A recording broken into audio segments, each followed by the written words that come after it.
दुसरा प्रश्न असा होता की महेश सरांचे लुक्स खूप गाजले होते त्यांनी जे सीझन केले त्याच्यामध्ये, तर तुमचाही प्रोमोमध्ये लुक खूप छान दिसतो, तर तसे लुक तुमचे दिसणार आहेत का वेगवेगळे? त्याच्यासाठी वेगवेगळे सीझन करावं लागतील. नाही, या सीझनमध्ये लुक कसा असेल सर? आणि ह्या सीझनमध्ये आता जसं दिसतोय ना तसं आहे, पण तुमचं काय फेवरेट असेल तर सांगा, आपण कुठल्या तरी एपिसोडमध्ये ते फिट करून टाकू.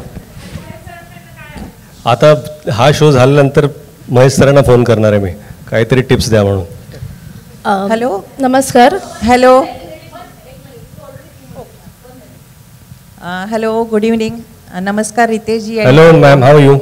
So good to see you. Thank you Ritesh, same here. Ritesh, मनपूर्वक अभिनंदन and congratulations to Colors team. 2 वर्षांच्या दीर्घ प्रतीक्षेनंतर आम्हाला सगळ्यांच्या घरोघरी प्रिय असलेला बिग बॉस पाहायला मिळणार आहे, आणि तो सुद्धा रितेश यांच्या होस्टिंगमध्ये. So congratulation everyone. रितेश, मला तुमच्याकडून हे जाणून घेणं आवडेल की बिग बॉसच्या होस्टिंगमध्ये as a host, as a अँकर या व्यतिरिक्त तुम्ही या शोकडे कसं पाहता? हा शो काही लाईफ लेसन देतो का? कारण आम्ही हे नेहमी नोटीस केलं आहे की बिग बॉसचं होस्टिंग करणारा आणि जे पार्टिसिपेंट्स असतात, जे बिग बॉसच्या घरात असतात, त्यांनासुद्धा न भूतो न भविष्यती अशी लोकप्रियता मिळते. They are on the reach of great stardom. तर ह्या शोकडे तुम्ही कसं बघता? म्हणजे अपार्ट फ्रॉम द एंटरटेनमेंट काय लाईफ लेसन्स मिळतात? तुम्ही यातून काय शिकण्याचा प्रयत्न कराल? मला वाटतं की कंटेस्टंट्स असतात, त्यांच्या पुढे एखादा इश्यू असतो. मी जसं यापूर्वी म्हणालो की कुठल्या इश्यूवरती तुम्ही काय मॉरलिस्टिक स्टँड घेता, आणि बिग बॉस पाहणाऱ्यांचं जे प्रेक्षक असतात प्रत्येकाचं एक मत असतं की ही गोष्ट बरोबर आहे का ही गोष्ट चुकीची आहे. आणि कधी कधी मला असं वाटत नाही की हा शो आपल्याला शिकवण्यासाठी आहे, पण ह्या शोमधून आपण भरपूर काही शिकू शकतो. आणि बऱ्याचशा मी कितीतरी गोष्टी शिकलो आहे बिग बॉस पाहून, किंवा आपल्या पुढे जर अशी काही गोष्ट आली तर आपल्याला कसं रिॲक्ट करायला पाहिजे, आणि कसं संतुलन आपलं काय आहे ना, बऱ्याच वेळा झाकली मूठ 1.25 लाखाची असते ना, ते सगळ्यात आयुष्यात ठेवलं पाहिजे आपण. कारण ह्या मुठी ना 10 दिवसानंतर उघडतात तिथे बिग बॉसमध्ये, आणि खरं तर तुम्ही खरे काय आहात ते दिसू लागतं. बऱ्याच वेळा मला असं वाटलं होतं, मी जिल्ह्याशी बोलायचो की मी जाऊ का बिग बॉस शोमध्ये पार्टिसिपेंट म्हणून, तर त्या म्हणाले मला घेऊन जाऊ नका, कारण की मी सांगतो 2 तासात शिवड्या बी आवडतो शो. बिग बॉस मला ह्याला बाहेर काढा. पण खरं तुमच्या प्रश्नाकडे सांगायचा उद्देश आहे की जरी हा शो लोकांना शिकवण्यासाठी नसेल तरी प्रेक्षक बरंच काही शिकू शकतात. Thank you, Ritesh. I would like to ask you, Mr. Jain, what would be your approach if you would have been inside the Big Boss home? Ma'am, who will take me? There can be possibility. Ma'am. एक शेवटचा प्रश्न फक्त थोडक्यात घेऊया, एक अगदी शेवटचा. रितेशजी, माझे एक तुम्हाला प्रश्न आहे आणि एक केदारला प्रश्न आहे. तुमच्या करिअरला जवळपास आता 2.5 दशकं झाली आहेत.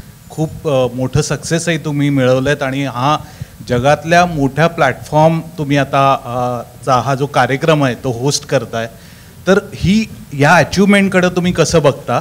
आणि दुसरा प्रश्न माझा असा आहे की केदार शिंदे आणि तुम्ही अभिनयात खूप मोठी उंची गाठली आहे, केदारने दिग्दर्शनात उंची गाठली आहे, तर तुमच्या दोघांची आत्तापर्यंतची केमिस्ट्री कशी आहे? केदारजींबरोबर माझं बोलणं पूर्वीपासून, चित्रपट यायचे, आम्ही एकमेकांना फोन करायचो की कुठल्या गोष्टी आहेत काय आहेत, आणि फक्त चांगल्या गोष्टी म्हणून नाही, परंतु आमचे संवाद जे असायचे की बाबा हा प्रोमो आला, ह्याला कसं पिच करायला पाहिजे, काय करायला पाहिजे, अशी बरीचशी मदत आम्ही एकमेकांना नेहमी करतोच.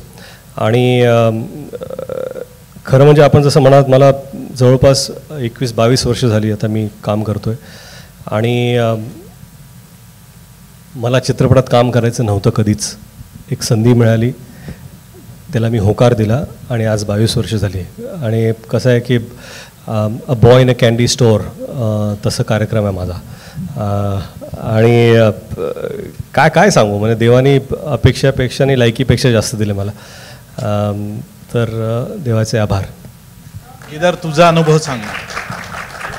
केदार, जाता जाता प्रश्न आहे, आय एम शुअर स्त्रियांच्या वतीने हा प्रश्न आहे, आणि कारण बाई पण भारी देवा आपण बघितलाच आहे. आणि रितेश सर, तुम्ही म्हणालात की तुमच्या घरातली बिग बॉस ही तुमची पत्नी आहे, तर केदार सरांना विचारायला आवडेल की एखादा सीझन खरंच फक्त बाईपण बिग बॉसचा झाला तर त्याकडे फक्त बाईपण म्हणजे त्यातल्या ऑब्व्हियसली त्या नाहीत पण फक्त स्त्रियांचा सीझन आणि तुम्ही मगाशी म्हणालात त्याच उत्तराला लागून फक्त प्रश्न स्त्रिया कंटेस्टंट्स येस येस 100 दिवस चालेल तेच माझा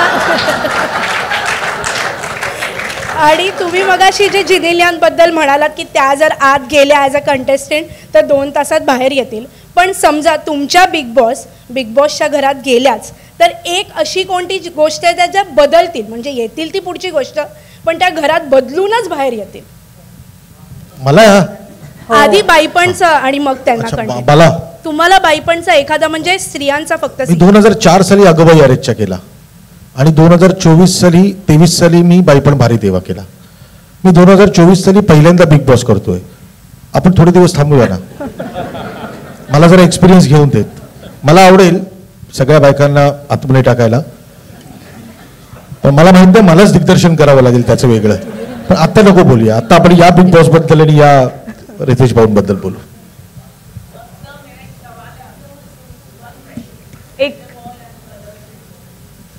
एक छोटासा प्रश्न आपण घेऊयात मग आपण थांबूयात प्लीज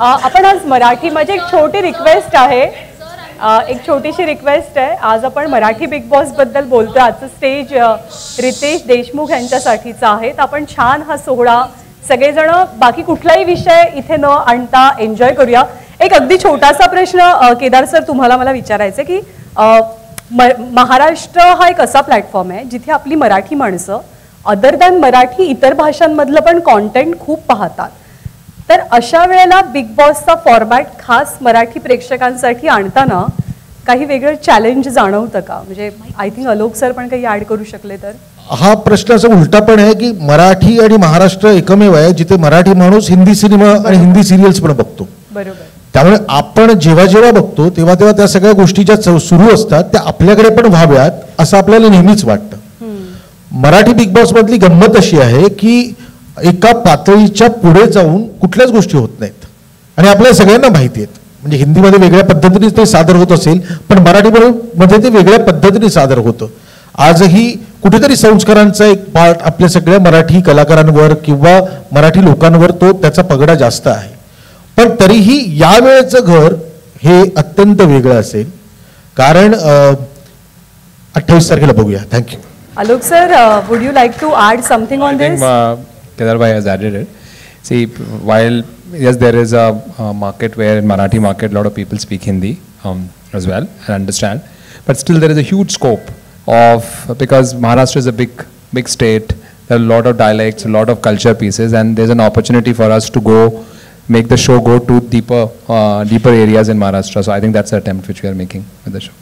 तुम्ही अगदी सुरुवातीला म्हणालात की 9वा महिना चालू आहे या शोच्या प्रसूती वेदना सहन सगळेजण करतायत तुमच्या सोबत सो जे प्रोडक्ट असेल ते ऑफकोर्स खूप छान असेल आणि त्याची एक्साइटमेंट सगळ्यांना आहे पूर्ण टीमला शुभेच्छा खरं तर नाही खरं म्हणजे हा 9वा महिना आहे आणि डिलिव्हरी लई भारी होईल याची जबाबदारी आम्ही घेतो ब्लॉकबस्टर वेड आणि बाईपण भारी देवासारखी नक्कीच होईल याची पण गॅरंटी आम्ही घेतो त्यासाठी शुभेच्छा आहेतच सगळ्या प्रेक्षकांच्या आणि थँक्यू सगळ्या मान्यवरांचे आभार रितेश तुम्ही इथेच थांबावं अशी रिक्वेस्ट आहे thank you everyone thank you very much